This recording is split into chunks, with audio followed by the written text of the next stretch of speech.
Hey, everybody, and welcome to the Crypto Masters podcast, helping the general public master an understanding of crypto assets.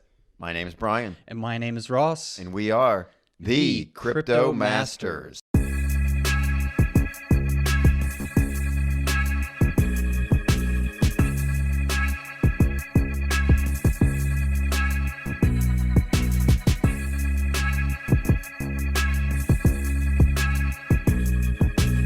All right, you know what, guys? Today we're going to do something different. Instead of focusing on a particular coin or token, we're going to discuss the category of Metaverse projects. We're going to pick a few of the bigger ones and just talk about them. Yeah, What do you think, Ross? I like it. I like it, Brian. And let me quickly rain on your parade. We can't get started before I remind everyone that we are not financial advisors, and this is not financial advice. Good point. Continue. All right. Continue, I say. So let's jump into it because we know how big the Metaverse is right now. And we've chose some of the top projects in the crypto Metaverse area, and we're going to give some info about each of them. We're going to talk about them. We're going to tell you about our experiences and kind of, let you compare them. Yeah, for sure, Brian. I mean, the Metaverse is so hot right now, with Meta's. So hot right now. So hot right now, Brian. I mean, there's been so many things that are hot right now. But right now, Brian, it's the Metaverse. I mean, because of Facebook's, or should I say Meta's announcement about being a Metaverse company now, of course, we're not interested in the centralized project controlled by a big tech titan, so we wanted to look at some of the more decentralized competitors. Yeah. So we chose 4, but of course there are many more, Brian. Right. But these are the 4 ones we're mainly looking at right now. Yeah, So. kind of 3, but we'll talk about that. Yeah, we'll get into that. So. All right, so let's get started. So the first one on our list is the largest by market cap of its token. It depending on how you define Metaverse, I don't know. Axie Infinity may be bigger, but anyway. Yeah, that one's not included, but yeah. No, we didn't talk about it today. We'll probably talk about it another time. But anyway, we're going to talk. First one on our list is Decentraland, and its token is called Mana. And I'm just going to quickly mention that Grayscale has a Decentraland trust, so you can actually buy this on the stock market. Oh, I got a fanboy over here at Grayscale. I get some Grayscale Well, no, stuff. it's nice. It's a way for me to invest in crypto in my retirement Yeah. account. Anyway, our focus today is not so much on the tokens like usual on the Crypto Masters, but we're going to focus more on the experience aspects of these projects. And, long term, that's what's going to be important, I think. So let's take a look at that. So for our podcast listeners, who we love, we're going to show some stills or some video clips behind us for our video, for our YouTube channel, but we're going to describe it so that the video is not necessary. We're going to tell you how you can go check it out yourself. So podcast listeners, stay with it. You're not missing anything. Exactly. All right, Ross, let's jump into Decentraland. Let's jump in, Brian. So Decentraland, it's of course a 3D virtual world. If you're not familiar with the Metaverse, I mean, if I had to describe it to the kind of retail investor, if you ever played Grand Theft Auto, it's very similar to that. It's an RPG style game, typically speaking, that you can kind of free roam in a virtual world. But and that's very similar to Decentraland. I didn't know you could free roam in Grand Theft Auto. I thought there was always some objective you were going. No, there's kind of like some side quests that you can do. But I mean, what we would do is try to, as our gamer friends would get to collaborating together, we would just run for the cops, and when you die, change controller. But we would kind of free roam and not really do All much. right, well then that is a good comparison. But yeah, that's kind of like Decentraland. It doesn't look anything like Grand Theft Auto, but that's kind of what you can do in it. But yeah, Decentraland was founded in 2015 and launched in 2017 to an ICO, and then it was open to the public in 2020. It's got some big time investors. I mean, some of the applications, one thing I was very excited about back in October of 2021, it was the first of its kind. It had a music festival. It was a 4-day event. I did not get tickets, unfortunately, but I did buy a lot of mana around that time and kind of cashed in on that. You were going to buy a ticket or something, weren't you? I tried, but I was too late. I found out about it too late. But it had some big name artists like Deadmau5 in it, so it was very cool. I wish I could have attended. Let's see, it's got a lot of activity on its GitHub account. That's something you really want to see on a project like this. I mean, if you logged into if you open their GitHub, it's got hours ago was its recent update. So kind of a key thing when you want to research any kind of crypto project or open source project. It's constantly being maintained and updated. But getting that business stuff out of the way, so you can explore on a VR headset, which, early stages of project like this, that's not always enabled, but that is something that's very cool. And let me just say, guys, take note of this. It is so easy to get on Decentraland. I mean, you can just open up your browser, any computer, log right in as a guest and explore. I mean, we did that today. Yeah. Oh yeah. Logged in real quick. And create an avatar on the fly, jump around, explore some. Check it out. Yeah, check it out. That. Roam around and see what's there. Yeah, it's just so easy to get on. But just to mention, if you really want to have the benefits of getting on the Decentraland, their Metaverse, you should have a wallet connected. A lot of people do a MetaMask, if that's not my favorite wallet, but you could get on quickly, buy some mana, and start exploring some virtual art galleries and buying stuff. So yeah. Or I think you can play a game or something, but some might involve a small fee of mana. Of course, yes, Brian. I'm glad you mentioned that. Yeah, wallet, there's some kind of like side quests. So yeah, you really want to get some mana on like some kind of wallet to get on and really experience it. I'm okay with MetaMask. Yeah. So yeah, let me quickly mention the Decentraland team. As I said, it was created back in 2015. Ari Melik and Esteban Ordano are the two co-founders. They're currently tech and project leads there. Big names in the crypto space and in tech. They've got a long track record of being in projects like this. Let me quickly mention the tokenomics. And I think we've mentioned the Mana token already, but it's an ERC20 token on the Ethereum blockchain. There is a max supply of 2.6 billion-ish. And total now, there's been 1.3 billion released. That's about 50% release right now. The token sale, I kind of quickly mentioned this. 40% went to crowd sale, 20 to community and partners, 20 to team, and 20 to the foundation. So I'd say that's kind of middle of a track for what we've seen. 20% going to the team. Yep.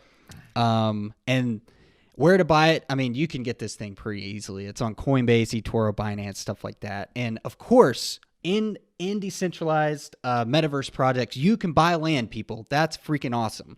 Yep. And there's total in Decentraland 90,601 parcels of land that you could buy. Of course, there's certain allocated for like public space that you can't touch. But sure, yeah. These things are, I mean, you could go on Decentraland Marketplace and buy it with mana. It's just an NFT, and this really shows the true application of NFTs when you get into parcels of land like this. And distinguishes it from your favorite Sony game or, PlayStation game. You can't buy land on those things. Exactly. Yeah, you can't go into Grand Theft Auto and buy that skyscraper and rent it out or something like that. I think you can buy a few hoes, though, right? From what I see. Well, we won't get into that, okay. But yes, you can. I saw a little bit of this. Yeah. But you can get on their marketplace on OpenSea and buy them. And of course, they've got other NFTs, like you can buy costumes for your character, kind of like Fortnite or something like that. Yes. But yeah, did I leave anything out there, Brian, or is that was pretty good? No, I just I got on it recently in preparation for this, and I was pretty impressed. There's art galleries. You can just go in and wander around. You go to art galleries. If you see somebody there and they want to talk, you can kind of go to them and you can kind of have a little chat with them. Or I guess if you have the headsets, you could talk to them. Yeah, it's super cool and it's easy to get on. Yeah, the one I saw, there was like a casino where you could place real bets. That's again something you can't do in these game in the Sony games or the whatever. It looked. Is this correct? It looks a little bit to me to have a Minecraft look to it. Did you think so? Or yeah, I'd say if you want to say it, a more polished Minecraft or more rounded. It's got a little more detail. Yeah, in no, Minecraft, I guess maybe I'm thinking of Sandbox. Sandbox is definitely more Minecraft. Then strike that. Yeah. This looked more like more humanish, and I thought the buildings looked really good. Oh yeah. Anyways. Yeah, it's more decentralized, so it's it's kind of laggy when you go into certain areas, but being decentralized, I'm totally fine with that lag going on there. All right, are we ready to go to Project 2? Project 2, Brian, what you got for us? Project 2 is Star Atlas. Oh. And this is a big time metaverse game. This one is on the Solana blockchain, so you'll need a Solana wallet, and it is space based. Ooh. And I got to be honest, Star Trek-esque, you'd say? Okay. Yes, I would say Star Trek-esque, or even more futuristic. When did Star Trek take place? Starlog, blah, blah, blah. He said the date. I don't remember. Oh, man. Some people are going to burn us. Oh, everybody, comments. a lot of out there are going to know it. Yeah, Put it in the comments. We deserve it. Blast us and tell us when Star Trek took place. On Star Atlas, it takes place in the year 2620. Okay. So, yeah, quite some time in the future. Very cool. And there are 3 factions, that are competing for resources, and you have to choose your faction that you want to be in. One is called the Mud Territory, and that's humans. 2 is the Ooster Sector, and that's aliens. It's kind of a combination of all different aliens come together. And the third one is called the Oni region. That's ONI, and that's robots. Okay. So, very nice. And there's differences. There's backgrounds and strengths and weaknesses. And so you can read kind of those backstories and then decide what faction you want to choose. But your choice is permanent. Okay. Kind of interesting. Yeah. I've heard of people you can get multiple wallets if you want to try out. Oh, of course. ones. Yeah. So this is very more focused, whereas Decentraland is kind of free. You just create an avatar and kind of roam around. And this is all space-based. Okay. And which is pretty cool if that's your thing, Yeah. Very cool if that's your thing. It's really cinema quality is what they call it. And if you've seen the trailers and things they released, it really is. The website. It's stunning. It is stunning, yes.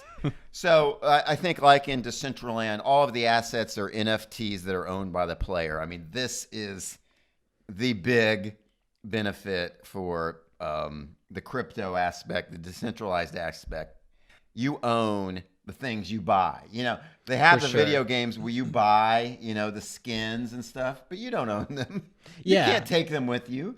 In this case, you do own them, and you can take them with you, and you can resell them on OpenSea or somewhere if you want. So, and at least I'll quickly say the allure to me in Metaverse aspect of buying NFTs, it's like there's only a certain amount in most cases. Right. I know for land, especially land, but as like a costume, I know it's one of 185 or something like that. That's pretty cool. So I didn't really know that.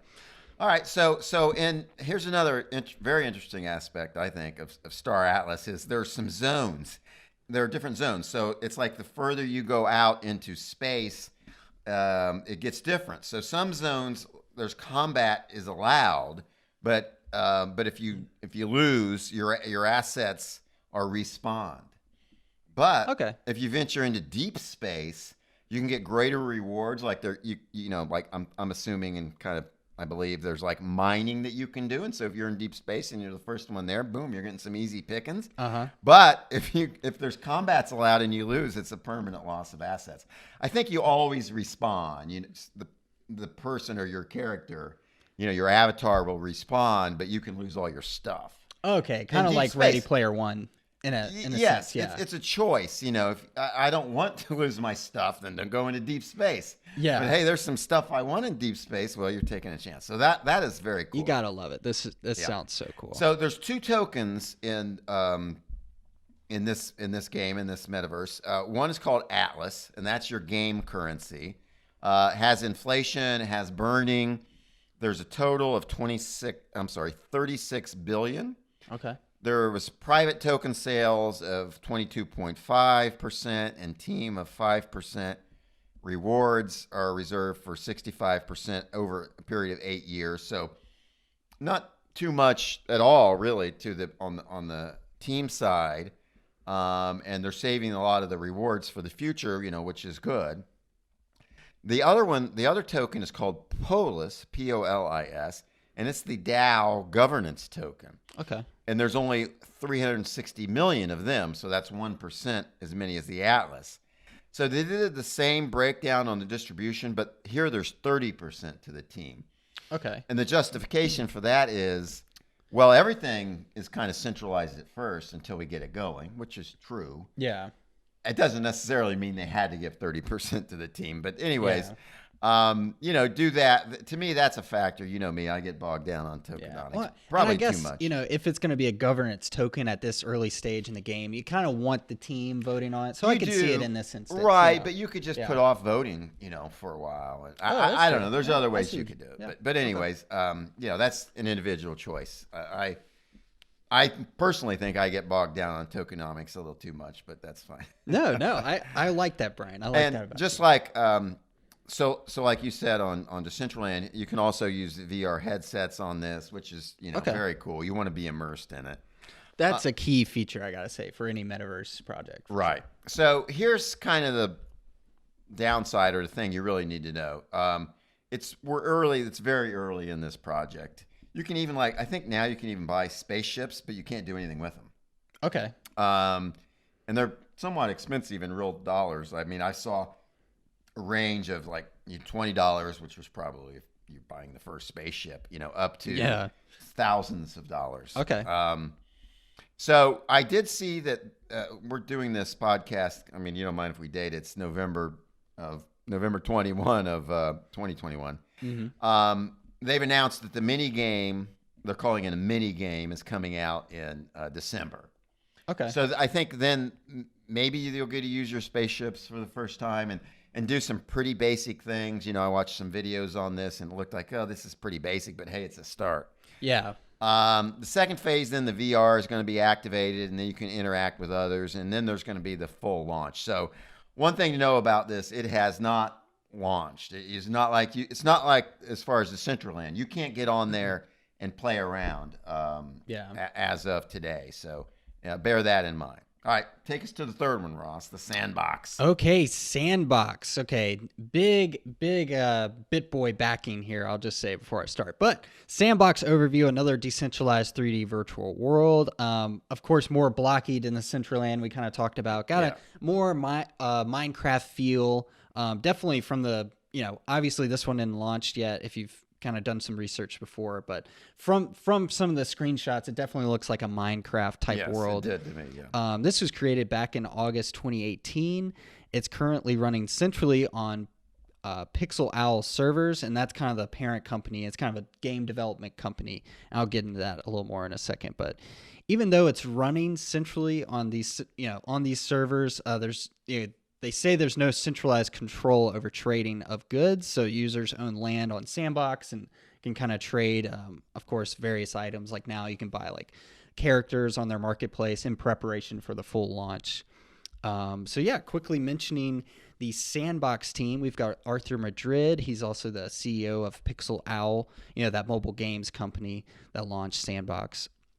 And then you've got Sebastian Bourrier is the COO and he's the president of Blockchain Game Alliance, and he's got tons of game development experience. I think he's got 8 years of game development experience he's helping startups as well. So, obviously usually the projects we cover have good teams and good backing behind them. So I think all nothing, these do, absolutely nothing alarming here with the team.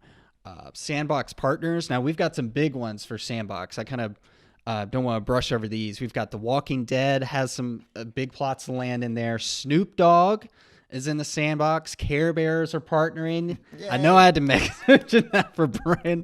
Atari, I love to see Atari kind of making a little comeback. Old school. Dead Mouse is in there. Smurf, among others. I mean, I'll link this all in the description, but it's cool to browse their parcels of land and see who's owning them and stuff.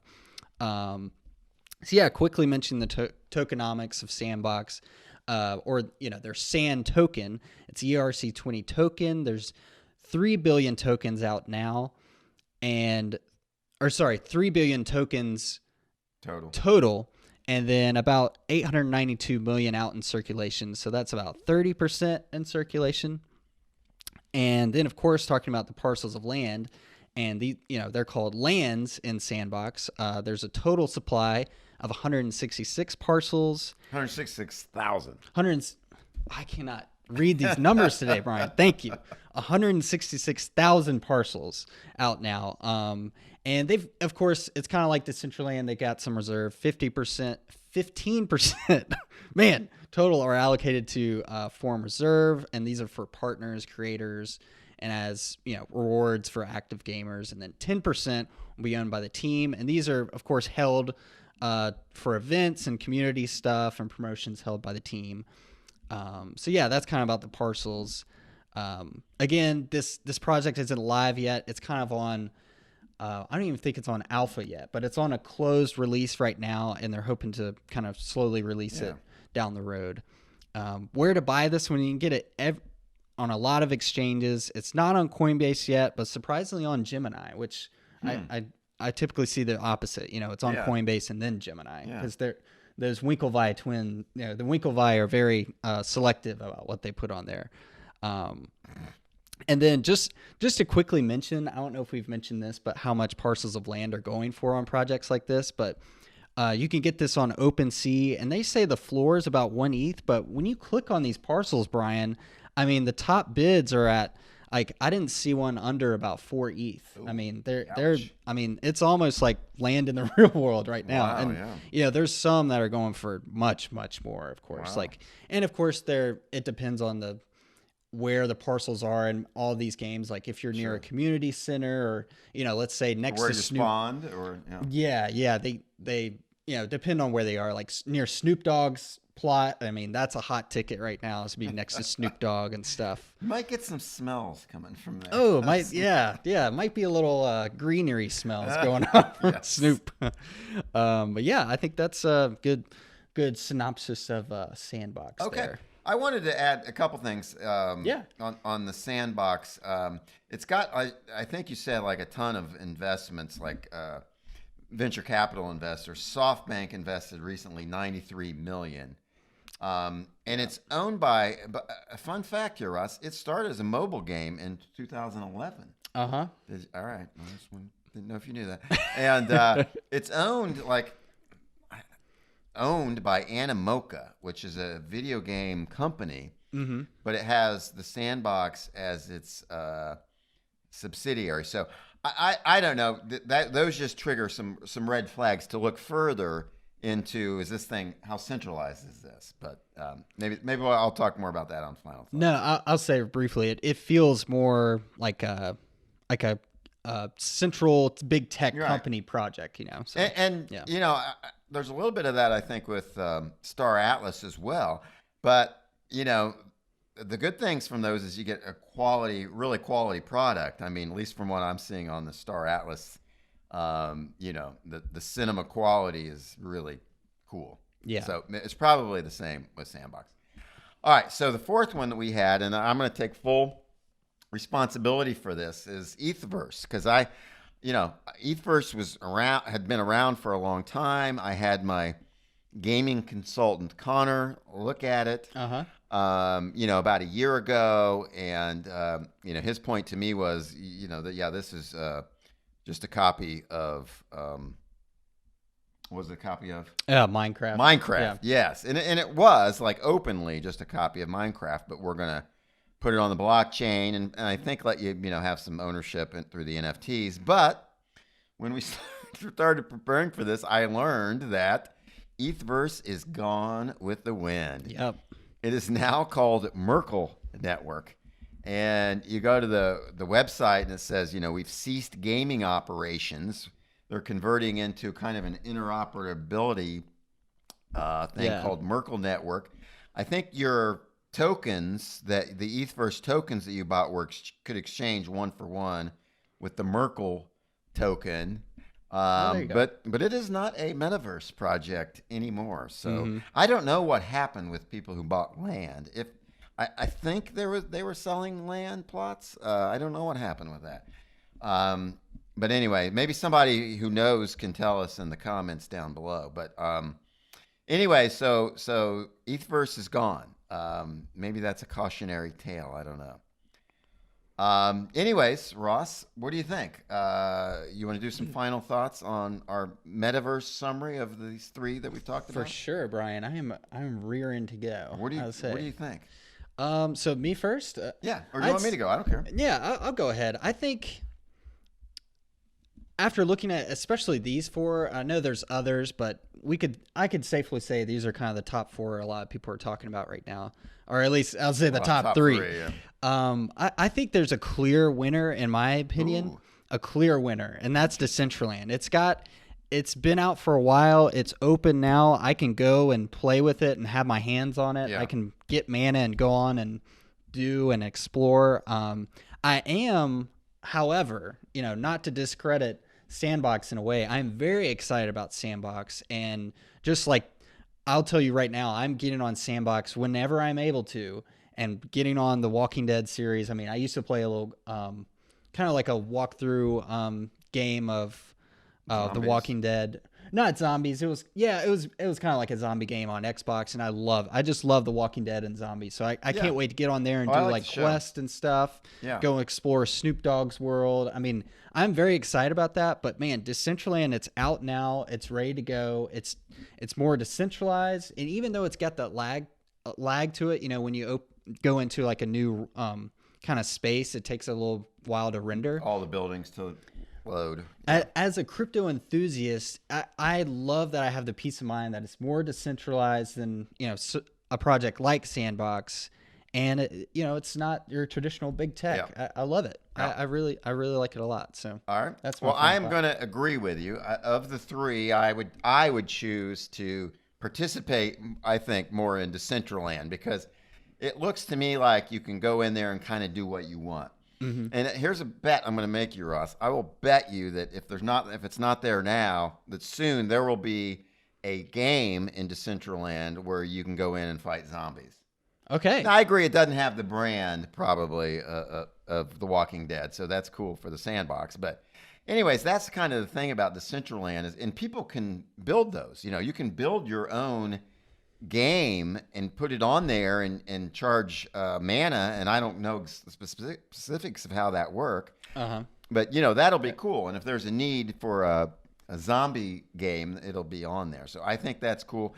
Okay. And for me, I kind of like the aspect. I was not a big gamer like you and my consultant Connor. So I never got that into it. So I'd like a thing where I could just go and decide what I want to do.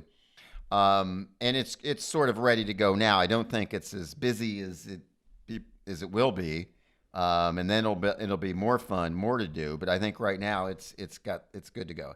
I think Sandbox is going to be similar. I'm concerned that Sandbox is going to be more centralized than I like. On Star Atlas, I think it's going to be fantastic for the space part of it. But it also seems to me like you're almost committing to a team, which can be really good. It can make it really good and really more fun. Yeah, maybe more immersive, I guess, for that world. Yeah, right. And you sort of feel a duty or a camaraderie. But I also think, and I may be wrong on this, but it just strikes me now as there's going to be sort of more pressure to do this or keep up with this. And for me, I don't think that's what I'm going to want, For someone who really wants an immersive metaverse thing, then that might be for them. Especially the space aspect of it could be really cool. But for me, right now, of these 3, I like Decentraland the best. And so you got me thinking. One thing I did want to mention about Star Atlas is that it almost feels it is for sure a metaverse, but it's different in a way. It's not exactly like as open world or as Decentraland or Sandbox, is going to be. It's more like it feels more like a committed game metaverse, if that makes any kind of sense, you know? Yeah. So I am very excited about getting on and too. Flying a spaceship around, possibly getting killed. Right. It sounds awesome. And I'll somehow announce to my teammates, hey, don't count on me. I'm not going to be here all the time or something like that. But anyway, I do want to say, though, for all of these projects, they are 100 times better than the centralized. We don't want Facebook owning all of our stuff, controlling everything. I mean, that's the beauty of decentralization. We don't have that garbage. And you get to own it. And like we talked about earlier today, this is a real way to see the value of NFTs. We sort of look at NFTs now as artwork and, Bored Apes. But this shows this shows me ownership of things, and I can take my skin with me, and I can take my weapon with me, and we can own it. You have an ownership interest in these things. Anyway, all the decentralized crypto projects are better than the counterparts. So You kind of got me started up for a little bit. I'll just quickly say, I know a lot of people say they don't understand NFTs, they're not into it, but I think their scope or what their vision of NFTs are these kind of funny cartoon characters, which I think, for me, I think that's cool, and we may be coming out with one. I don't know. Oh yeah. But that's just scratching the surface of the true utility of NFTs, and I think that's really showing, in Decentraland, Sandbox, you name it, really what you can do with NFTs and ownership. Agreed. Yeah. We went a little longer than normal today, but that's okay. We covered 3 projects. Yeah. We covered the Metaverse, which is really big right now. We hope you all, learned something from this, and will now go and check these out yourself because it's the future. Go forth and explore. This is the future. I like that statement. Yeah, it'll be fun. Thanks, everybody. Thanks, everyone. Oh, and quickly, like, subscribe, comment on this video, comment and like and describe, whatever it is called. Tell us where we're wrong. Tell us what else we should know about these, because we do not claim to be experts. Exactly. Yeah. Tell us what you think, and check out thecryptomasters.com. Your one-stop shop for all things crypto. Thanks, everybody.